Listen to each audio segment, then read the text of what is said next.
ಎಲ್ಲರಿಗೂ ನಮಸ್ಕಾರ. ಸನಾತನ ಕಥನಕ್ಕೆ ಸ್ವಾಗತ. ನಾನು ಸೌಮ್ಯ ಕೃಷ್ಣ ಹೆಗ್ಡೆ. ಇಲ್ಲಿವರೆಗೂ ಸನಾತನ ಕಥನದ ಎಪಿಸೋಡ್ಸ್ ನಲ್ಲಿ ನಾನು ಪುನರ್ಜನ್ಮದ ಒಂದು 2-3 ಕಥೆಯನ್ನ ಹೇಳಿದ್ದೀನಿ. ಕೆಲವೊಂದಷ್ಟು ಸೈನ್ಸ್ಗೆ ಸವಾಲನ್ನ ಹಾಕತ್ತಲ್ಲ ಅಂಥ ಟ್ರೂ ಸ್ಟೋರಿಗಳನ್ನ ಹೇಳಿದ್ದೀನಿ. ಆದ್ರೆ ಇವತ್ತು ಹೇಳಲಿರುವಂತಹ ಒಂದು ಟ್ರೂ ಸ್ಟೋರಿ ನಂಬಿಕೆ ಹಾಗೂ ಮೂಢನಂಬಿಕೆ ಇದರ ನಡುವೆ ಇರುವಂತಹ ಒಂದು ಫೈನ್ ಲೈನ್ ಹೇಗಿರುತ್ತೆ.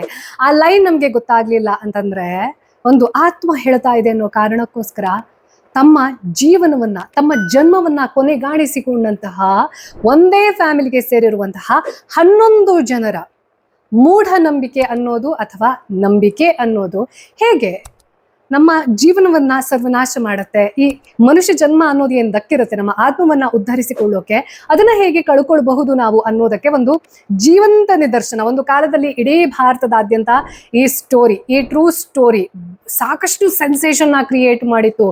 ತಂತ್ರ ಮಂತ್ರ ಆತ್ಮ ಮತ್ತೊಂದು ಮರದೊಂದು ಹೀಗಿದೆಲ್ಲವೂ ಇದರಲ್ಲಿ ಆಡ್ ಆಗಿರೋದಕ್ಕೆ ಇವತ್ತಿನ ಎಪಿಸೋಡ್ ವೆರಿ ಇಂಟ್ರೆಸ್ಟಿಂಗ್.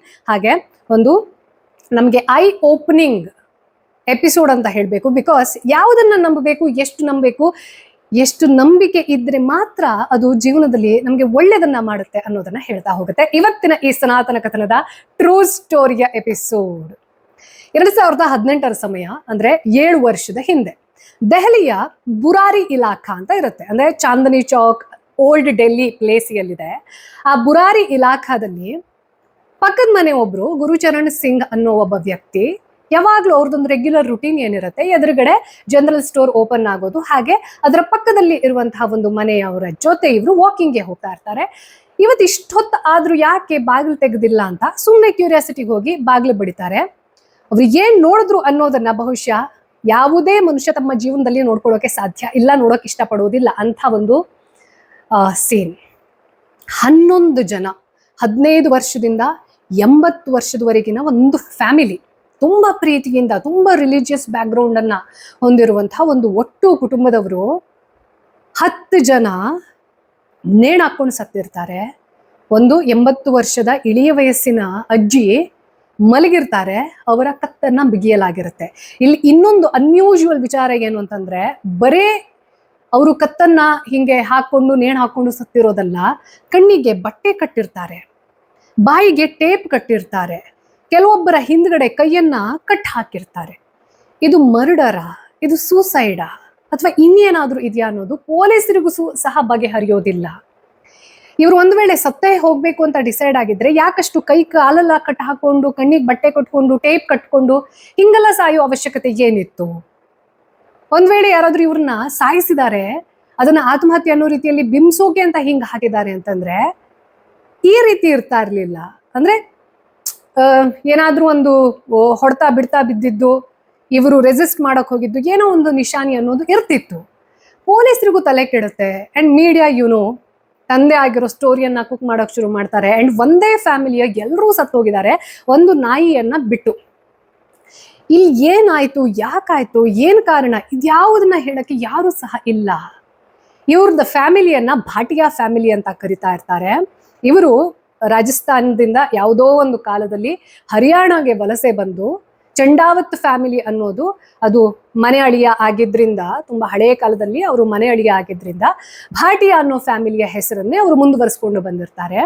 ಇದನ್ನ ನೋಡಿದಾಗ ಪೊಲೀಸರಿಗೆ, ನೆರೆಹೊರೆಯವರಿಗೆ, ಹಾಗೆ ಇವರ ಸಂಬಂಧಿಕರು ಯಾರಿರ್ತಾರೆ ಹರಿಯಾಣದಲ್ಲಿ, ಅವ್ರೆಲ್ಲರನ್ನ ಮಾತಾಡಿಸಿದಾಗ ಯಾರು ಕೂಡ ಇವರು ಸೂಸೈಡ್ ಮಾಡ್ಕೊಳಕ್ ಸಾಧ್ಯ ಇದೆ ಅನ್ನೋದನ್ನ ಒಪ್ಪೋದಿಲ್ಲ.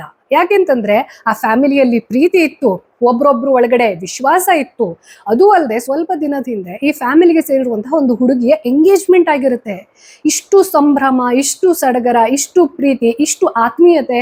ಕುಟುಂಬ ಅಂದ್ರೆ ಇರ್ಬೇಕಂದ್ರೆ ಹಿಂಗಿರ್ಬೇಕು. ನೇಬರ್ಸ್ ಯಾರು ಕೂಡ ಅವ್ರ ಬಗ್ಗೆ ನೆಗೆಟಿವ್ ಮಾತಾಡೋದಿಲ್ಲ, ಎಲ್ಲರೂ ಜೊತೆ ಚೆನ್ನಾಗಿರೋರು ಆಲ್ ಆಫ್ ಸಡನ್ ಈ ರೀತಿ ಮಾಡ್ಕೊಳ್ತಾರೆ ಅಂತಂದ್ರೆ ಹೆಂಗ್ ಸಾಧ್ಯ? ಇನ್ವೆಸ್ಟಿಗೇಷನ್ ಚಾಲು ಆಗತ್ತೆ. ಆ ಇನ್ವೆಸ್ಟಿಗೇಷನ್ ಚಾಲು ಆದಂಗೆ CCTV ಫುಟೇಜ್ ಅನ್ನ ನೋಡ್ತಾರೆ. ಫಸ್ಟು ಯಾರು ಕೂಡ ಮನೆ ಒಳಗಡೆ ಬಲವಂತವಾಗಿ ನುಗ್ಗಿರುವಂತಹ ಸೈನ್ಸ್ ಸಿಗೋದಿಲ್ಲ. ರಾತ್ರಿ ಇವರೇ ತಮ್ಮ ಶಾಪಿಂದ ಒಂದಷ್ಟು ವೈರ್ ಅನ್ನ ತಗೊಂಡಿರೋದು, ಒಬ್ಬ ಹುಡುಗ ಮತ್ತೆ ಅವನ ತಾಯಿ. ಇದೆಲ್ಲದನ್ನ ನೋಡಾದ್ಮೇಲೆ ಇದು ಮರ್ಡರ್ ಅಲ್ಲ ಅನ್ನೋದು ಪೊಲೀಸರಿಗೆ ಕ್ಲಾರಿಟಿ ಸಿಗುತ್ತೆ. ಆ ನಂತರದಲ್ಲಿ ಕೆಲವೊಂದಷ್ಟು ವಿಚಾರ ಒಂದು ಡೈರಿ ಸಿಕ್ಕದ ಮೇಲೆ ಹೊರ ಬೀಳತ್ತೆ. ಆ ಡೈರಿಯನ್ನ ಓದ್ತಾ ಇದ್ದ ಹಾಗೆ ಇನ್ವೆಸ್ಟಿಗೇಟಿಂಗ್ ಆಫೀಸರ್ಸ್ ಇಂದ ಹಿಡಿದು ಇದನ್ನ ನಂಬಬೇಕಾ ಬಿಡಬೇಡ್ವಾ? ಮೀಡಿಯಾ ತಂದೆ ಆಗಿರೋ ಬಹಳಷ್ಟು ಮಸಾಲ ಆಡೆಡ್ ಸ್ಟೋರಿಯನ್ನ ಹಾಕ್ತಾ ಇತ್ತು. ಆದ್ರೆ ಇದಕ್ಕೆ ಮಸಾಲ ಹಾಕಕ್ಕೆ ಕಾರಣ ಏನಿತ್ತು ಅಂತಂದ್ರೆ ಆ ಡೈರಿಯಲ್ಲಿ ಇದ್ದಂತಹ ವಿಚಾರಗಳು. ಏನಿತ್ತು ಆ ಡೈರಿಯಲ್ಲಿ? ಸ್ವಲ್ಪ ವರ್ಷದ ಹಿಂದೆ ಅಂದ್ರೆ 2007ರಲ್ಲಿ ಈ ಫ್ಯಾಮಿಲಿಯ ಮುಖ್ಯಸ್ಥ ಅಂತ ಯಾರಿದ್ರು, ಭೋಪಾಲ್ ಸಿಂಗ್ ಅನ್ನೋರು ತಮ್ಮ ಇಳಿ ವಯಸ್ಸಿನಲ್ಲಿ ಕೊನೆ ಉಸಿರೆಳೆದಿರ್ತಾರೆ. ಆದ್ರೆ ಈ ಫ್ಯಾಮಿಲಿಯ ಕಿರಿಯ ಮಗ ಲಲಿತ್ ಅನ್ನೋರಿಗೆ ಆ ತಂದೆಯ ಆತ್ಮ ಮೈಯೊಳಗಡೆ ಹುಕ್ಕಿ ಫ್ಯಾಮಿಲಿಯನ್ನ ಉದ್ಧಾರ ಮಾಡಕ್ಕೆ ಏನ್ ಮಾಡ್ಬೇಕು ಅನ್ನೋದನ್ನ ಹೇಳ್ತಾ ಇತ್ತಂತೆ.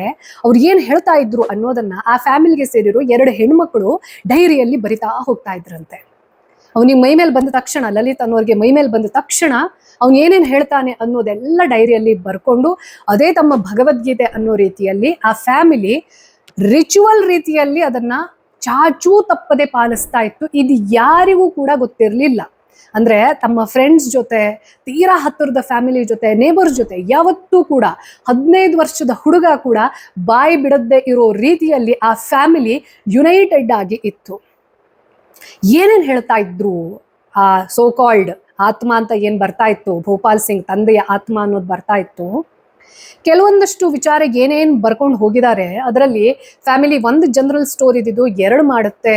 ಹಂಗೆ ಒಂದು ಒಳ್ಳೆ ಅಪ್ಗ್ರೇಡೇಷನ್ ಆಫ್ ಲೈಫ್ ಸ್ಟೈಲ್ ಅನ್ನ ಕೊಡ್ತಾ ಇರುತ್ತೆ. ಆ ಡೈರಿಯಲ್ಲಿ ಏನೇನ್ ಹೇಳಿದ್ದಾರೆ ಅದೆಲ್ಲದನ್ನ ಪಾಲಿಸಿದ್ದಕ್ಕೆ ಈ ಫ್ಯಾಮಿಲಿಗೆ ಓವರ್ ದ ಇಯರ್ಸ್ ಒಂದು ನಂಬಿಕೆ ಶುರುವಾಗಿರುತ್ತೆ. ಈ ಆತ್ಮ ಅನ್ನೋದು ತನ್ನ ಮಾವನವರ ಆತ್ಮನೇ ತನ್ನ ಗಂಡನ ಮೂಲಕ ಬರ್ತಾ ಇದೆ ಅಂತ. ಟೀನಾ ಅನ್ನೋಳು ಈ ಲಲಿತ್ ಭಾಟಿಯನ್ನ ಹೆಂಡತಿಯಾಗಿರ್ತಾಳೆ. ಎಲ್ಲರೂ ಕೂಡ ಯುನೈಟೆಡ್ ಆಗಿ ಒಪ್ಕೊಂಡಿರ್ತಾರೆ ಬರ್ತಾ ಇರೋದು ಮಾವನ ಆತ್ಮ, ಈ ಫ್ಯಾಮಿಲಿಗೆ ಒಳ್ಳೇದಾಗ್ಬೇಕು ಅನ್ನೋ ಕಾರಣಕ್ಕೋಸ್ಕರ ನಮ್ಮನ್ನ ಗೈಡ್ ಮಾಡ್ತಾ ಇದೆ ಆತ್ಮ. ಹಾಗಾಗಿ ಯಾವುದೇ ಕಾರಣಕ್ಕೂ ಇದನ್ನ ಧಿಕ್ಕರಿಸಬಾರ್ದು, ಇದನ್ನ ಮೂಢನಂಬಿಕೆ ಅಂತ ಹೇಳ್ಬಾರ್ದು. ಹಾಗೆ ಇದನ್ನ ನಾವು ಬೇರೆಯವ್ರಿಗೆ ಹೇಳಿದ್ರೆ ಏನ್ ತಪ್ಪಾಗುತ್ತೋ, ಅವ್ರೇನ್ ತಿಳ್ಕೊಂಡ್ಬಿಡ್ತಾರೋ, ಇದೆಲ್ಲ ಮೂಢನಂಬಿಕೆ ಅಂತ ಹೇಳಿ ನಮ್ಮನ್ನ ಆಡ್ಕೊಳ್ತಾರೋ ಅನ್ನೋ ಕಾರಣಕ್ಕೂ ಏನೋ ಯಾರಿಗೂ ಹೇಳಿರೋದಿಲ್ಲ. ಆದ್ರೆ ಇದು ಎಲ್ಲಿವರೆಗೂ ಸರಿ ಇತ್ತು ಅಂತಂದ್ರೆ ಜೀವನವನ್ನ ಉದ್ಧಾರ ಮಾಡೋ ರೀತಿಯಲ್ಲಿ ಎಲ್ಲಿವರೆಗೂ ಸಜೆಷನ್ ಇತ್ತು ಅಲ್ಲಿವರೆಗೂ ಓಕೆ. ಆದ್ರೆ ಈ ಡೈರಿಯಲ್ಲಿ ಪದೇ ಪದೇ ಆ ಲಲಿತ್ ಏನನ್ನ ಹೇಳ್ತಿರ್ತಾರೆ ಅಂತಂದ್ರೆ, ಯಾವುದೇ ಕಾರಣಕ್ಕೂ ನೀವು ನನ್ನ ಮಾತನ್ನ ತಮಾಷೆ ಅಂತ ತಿಳ್ಕೊಳ್ಬೇಡಿ, ನಾನು ಹೇಳ್ತಾ ಇರೋದೆಲ್ಲವೂ ಸತ್ಯ, ನಾನು ದೇವರ ಮೆಸೆಂಜರ್ ಅಂತ ತಿಳ್ಕೊಳ್ಳಿ, ನಿಮ್ ಒಳ್ಳೇದಕ್ಕೆ ಹೇಳ್ತಾ ಇರೋದು. ನನ್ನ ಮಾತನ್ನ ಧಿಕ್ಕರಿಸಿದ್ರಿ ಅಂತಂದ್ರೆ ಸರ್ವನಾಶ ಆಗೋಗುತ್ತೆ ಈ ಫ್ಯಾಮಿಲಿಯನ್ನ ನೋಡ್ಕೊಳ್ಳೋದು ಇದ್ದಾಗ್ಲೂ ನಂದೇ ಕರ್ತವ್ಯ, ಸತ್ತ ಮೇಲೂ ನಂದೇ ಕರ್ತವ್ಯ. ಲಲಿತ್ ಏನನ್ನ ಹೇಳ್ತಾನೋ ಅದನ್ನ ನೀವು ಚಾಚು ತಪ್ಪದೆ ಪಾಲಿಸಬೇಕು. ಇದು ಹೇಳ್ತಾ ಹೇಳ್ತಾ ಓವರ್ ದ ಪೀರಿಯಡ್ಸ್ ಏನೆಲ್ಲ ಬದಲಾವಣೆ ಆಗುತ್ತೆ ಆ ಫ್ಯಾಮಿಲಿಯಲ್ಲಿ ಅಂತಂದ್ರೆ, ಈ ಲಲಿತ್ ಮೂಲಕ ಭೋಪಾಲ್ ಅನ್ನೋರ ಆತ್ಮ ಪ್ರಭುಗೆ ಅಂದ್ರೆ ದೇವರಿಗೆ, ನಿಮ್ಮ ಈ ರಿಲಿಜಿಯಸ್ ಇದೆಲ್ಲವೂ ಕೂಡ ತುಂಬಾ ಖುಷಿಯಾಗಿದೆ, ನಿಮಗೆ ಮುಕ್ತಿಯನ್ನ ಕೊಡಿಸ್ತೀನಿ ನಾನು ಹೇಳ್ದಂಗೆ ಮಾಡಿ ಅಂತ ಹೇಳ್ಬಿಟ್ಟು ಇವ್ರು ಯಾವ ರೀತಿ ಸತ್ತಿರ್ತಾರಲ್ಲ ಆ ರೀತಿಯ ರಿಚುವಲ್ ಅನ್ನ ಆ ಭೋಪಾಲ್ ಸಿಂಗ್ನ ಆತ್ಮ ಲಲಿತ್ ಮೂಲಕ ಹೇಳಿಸಿದೆ ಅನ್ನೋದನ್ನ ಇಡೀ ಫ್ಯಾಮಿಲಿ ನಂಬಿಬಿಟ್ಟು ಆ ರೀತಿ ತಮ್ಮ ಆತ್ಮಹತ್ಯೆಗೆ ಅವರೇ ಕಾರಣ ಆಗಿರ್ತಾರೆ. ಇದನ್ನ ನಂಬಬೇಕಾ ಬಿಡಬೇಕಾ ಅನ್ನೋದನ್ನ ನಾನು ನಿಮ್ಗೆ ಬಿಡ್ತೀನಿ. ಒಂದು ಇಡೀ ಫ್ಯಾಮಿಲಿಯನ್ನ ಮ್ಯಾನಿಪುಲೇಟ್ ಮಾಡಕ್ಕೆ ಸಾಧ್ಯ ಇಲ್ಲ ಅಂತ ಕೆಲವೊಂದಷ್ಟು ಜನ ಇವಾಗ ವಾದ ಮಾಡಬಹುದು. ಅವ್ರು ಏನ್ ನೋಡಿದ್ದಾರೆ, ಅವರ ಸತ್ಯ ಏನಿತ್ತು ಅನ್ನೋದು ನಮಗೆ ಗೊತ್ತಿಲ್ಲ, ಟ್ರೂ. ಆದ್ರೆ ಇಲ್ಲಿ ಲಲಿತ್ ಅವರ ಸೈಕಾಲಜಿಯನ್ನ ಅರ್ಥ ಮಾಡ್ಕೊಂಡ್ರೆ, ಬಿಕಾಸ್ ಇದು ಅಷ್ಟು ಇಂಟ್ರೆಸ್ಟಿಂಗ್ ಇದ್ದಿದ್ದಕ್ಕೆ, ಈ ಸೈಕಾಲಜಿಕಲ್ ಡಿಸಾರ್ಡರ್ ಅನ್ನೋದು ಒಬ್ಬ ವ್ಯಕ್ತಿಯಿಂದಾಗಿ ಅವನಿಗೆ ಎಂಡ್ ಆಯ್ತು ಅಂತಂದ್ರೆ ದೊಡ್ಡ ವಿಚಾರ ಆಗ್ತಾ ಇರ್ಲಿಲ್ಲ. ಬಹುಶಃ ಇದು ಇಡೀ ಜಗತ್ತಿನಲ್ಲೇ ಒಂದು ರೇರೆಸ್ಟ್ ಕೇಸ್. ಒಬ್ಬ ವ್ಯಕ್ತಿಯ ಸೈಕಾಲಜಿಕಲ್ ಡಿಸಾರ್ಡರ್ ಅಥವಾ ಅವರ ನಂಬಿಕೆ ಅನ್ನೋದು, ಬಿಲೀಫ್ ಸಿಸ್ಟಮ್ ಅನ್ನೋದು 11 ಜನರನ್ನ ಇನ್ಫ್ಲೂಯೆನ್ಸ್ ಮಾಡುವಷ್ಟರ ಮಟ್ಟಿಗೆ ಪವರ್ಫುಲ್ ಇತ್ತು ಅಂತಂದ್ರೆ there is something which has to be addressed. So ಈ ಡೆತ್ ಆದ್ಮೇಲೆ ಬಾಡಿಯ ಅಟಾಪ್ಸಿ ಆದ್ಮೇಲೆ ಒಂದು ಮೈಂಡ್ ಅಟಾಪ್ಸಿ ಅಂತ ಕೂಡ ಮಾಡ್ತಾರಂತೆ. ಅಂದ್ರೆ ಅವರ ಇಮೋಷನಲ್ ಕೋಶಂಟ್ ಏನಿತ್ತು, ಅವರ ಇಮೋಷನ್ಸ್ ಸಾಯುವಾಗ ಹೇಗಿತ್ತು ಅನ್ನೋದನ್ನ ಕೂಡ ನಾವು ಡಿಜಿಟಲಿ ಅಥವಾ ಟೆಕ್ನಾಲಜಿಕಲಿ ಅದನ್ನ ರಿಟ್ರೀವ್ ಮಾಡಬಹುದು ಅನ್ನೋದನ್ನ ನೋಡಿ ಕೆಲವೊಂದಷ್ಟು psychologist, because this is the rarest case, ಅದನ್ನ ಅನಾಲಿಸ್ ಮಾಡಿದಾಗ ಈ ವ್ಯಕ್ತಿಗೆ, ಯಾವ ವ್ಯಕ್ತಿ ತನ್ನ ಒಳಗಡೆ ತನ್ನ ತಂದೆಯ ಆತ್ಮ ಬಂದು ಗೈಡ್ ಮಾಡ್ತಾ ಇದೆ ಅಂತ ಹೇಳ್ತಾ ಇದ್ದ ಲಲಿತ್, ಆ ಲಲಿತ್ ಅನ್ನೋನಿಗೆ ಒಂದಷ್ಟು ಟ್ರಾಮಾ ಇದೆ. ಚಿಕ್ಕ ವಯಸ್ಸಲ್ಲಿ ಒಂದು ಆಕ್ಸಿಡೆಂಟ್ ಆಗಿರುತ್ತೆ. ಆ ಆಕ್ಸಿಡೆಂಟ್ ಆದ್ಮೇಲೆ ಆ ವ್ಯಕ್ತಿ ಅವಾಗ ಒಂದು ಪ್ರೌಢ ವ್ಯವಸ್ಥೆಗೆ ಬಂದಿರ್ತಾರೆ. ಅಗೇನ್ ಯಾವುದೋ ಒಂದು ಕೆಲಸದ ರಿಲೇಟೆಡ್ ಆಗಿ ಗಲಾಟೆ ಶುರುವಾಗಿ ಈ ವ್ಯಕ್ತಿಯ ಮೇಲೆ ಮಾರಣಾಂತಿಕ ಹಲ್ಲೆ ನಡೆದಾಗ ಸ್ವಲ್ಪ ತಿಂಗಳುಗಳ ಕಾಲ ಮಾತಾಡಕ್ಕೆ ಬಂದಿರಲ್ಲ ಆ ವ್ಯಕ್ತಿಗೆ. ಆಮೇಲೆ ಅದು ಹೆಂಗೋ ಅಂದ್ರೆ ಒಂದು ರಿಲಿಜಿಯಸ್ ಬಿಲೀಫ್ ಅನ್ನೋ ಜಾಸ್ತಿ ಆಗಿ ಹನುಮಾನ್ ಚಾಲೀಸವನ್ನ ಪದೇ ಪದೇ ಓದಿ ಆ ವ್ಯಕ್ತಿಗೆ ಬಾಯಿ ಬಂತು, ಮಾತು ಬಂತು ಅನ್ನೋದನ್ನ ಆ ಫ್ಯಾಮಿಲಿ ಬಿಲೀವ್ ಮಾಡುತ್ತೆ. ಅದರ ಜೊತೆಗೆ ಅದೇ ಸಮಯದಲ್ಲಿ ಇದೆಲ್ಲ ಈ ಒಂದಷ್ಟು ಟ್ರಾಮಾ ಅನ್ನೋದು ಕ್ಯಾರಿ ಫಾರ್ವರ್ಡ್ ಆಗ್ತಾ ಇರ್ಬೇಕಿದ್ರೆ ತಂದೆಯನ್ನ ಕಳ್ಕೊಂಡ್ಬಿಡ್ತಾನೆ ಈ ಲಲಿತ್.